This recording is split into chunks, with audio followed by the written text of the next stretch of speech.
మనము వాళ్ళే ముఖ్యం అనుకుంటాం, ప్రాణం అనుకుంటాం. మీలో చాలా మంది అంతే కదా, ప్రేమించిన అమ్మాయి కోసమో లేదో అబ్బాయి కోసమో ఎంత టైం స్పెండ్ చేస్తారు, మీ సమయాన్ని వృధా చేసుకుంటారు, పనులన్నీ ఆపేసుకుంటారు, వాళ్ళకి ఇష్టం వచ్చిన గిఫ్ట్లు ఇవ్వాలని చూస్తారు, వాళ్ళ వెనకాల తిరుగుతూ ఉంటారు, వాళ్ళ ఫోన్ కోసం ఎదురు చూస్తూ ఉంటారు, వాళ్ళ మెసేజెస్ కోసం ఎదురు చూస్తూ ఉంటారు, మనసు నిండా వాళ్ళని నింపుకుని ఉంటారు. ఎట్టి పరిస్థితిలోనూ వాళ్ళని ఒక్క క్షణం కూడా మీరు మర్చిపోయి ఉండరు. మరి అవతల వాళ్ళు కూడా అలానే ఉంటున్నారు, ఉండట్లా. అక్కడ వచ్చేస్తుందండి. ఎందుకనంటే ప్రేమిస్తున్నారు కాబట్టి మీకు దాని విలువ తెలుసు. ఏదైనా సరే మనకి ఫ్రీగా దొరుకుతుంది అనుకోండి, బజార్లో డబ్బులు లేకుండా మనకి ఏదైనా ఒక వస్తువు చాలా చీప్ గా దొరుకుతుంది అనుకోండి, దాని మీద మనకి ఎంత వరకు విలువ ఉంటుంది? అదే ఎక్కువగా మనం కాస్ట్లీగా ఒక వస్తువుని కొనుక్కున్నాం అనుకోండి, దాని మీద ఎంత ఎక్కువ మనకి విలువ ఉంటుంది? ఒక్కసారి ఆలోచించండి. కొన్ని వస్తువులు మనకి బజార్లో చాలా ఈజీగా దొరికేస్తూ ఉంటాయి, కొన్ని బ్రాండ్స్ మనకి దొరకటం చాలా కష్టం.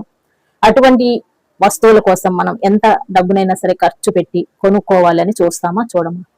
మరి ఈజీగా వచ్చే వాటిని మనం ఎందుకని లెక్క చెయ్యము? ఎందుకంటే దానికంత డిమాండ్ లేదు. మార్కెట్లో దొరికే వస్తువులకు డిమాండ్ ఎక్కడైతే ఉంటుందో సప్లై తక్కువగా ఉంటుందన్నమాట. ఇక్కడ మనం సప్లై ఎక్కువ ఇస్తున్నాం, డిమాండ్ తక్కువైపోతుంది. చదువుకున్నారు కదా అందరూ, గుర్తుందా ఈ పాఠం?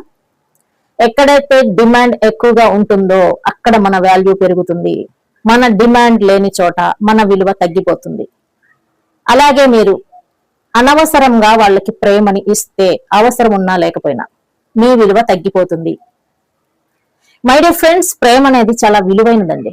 దాన్ని ఎంత, ఎప్పుడు, ఎక్కడ, ఎవరికి, ఎలా ఇవ్వాలో మనకి తెలిసి ఉండాలి.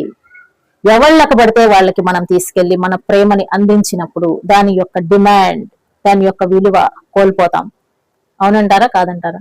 ఒక్కసారి ఆలోచించి చూడండి. మీ విలువ లేని చోట మీ మాటకి ఎవరైనా సరే లెక్క చేస్తారా? అసలు చెయ్యరన్నమాట. అలాగే మన ప్రేమ అవసరం లేని వాళ్ళకి మనం ఇచ్చినప్పుడు మన డిమాండ్ తగ్గిపోతుంది, మన వాల్యూ పడిపోతుంది, మన విలువని మనం కోల్పోతాం.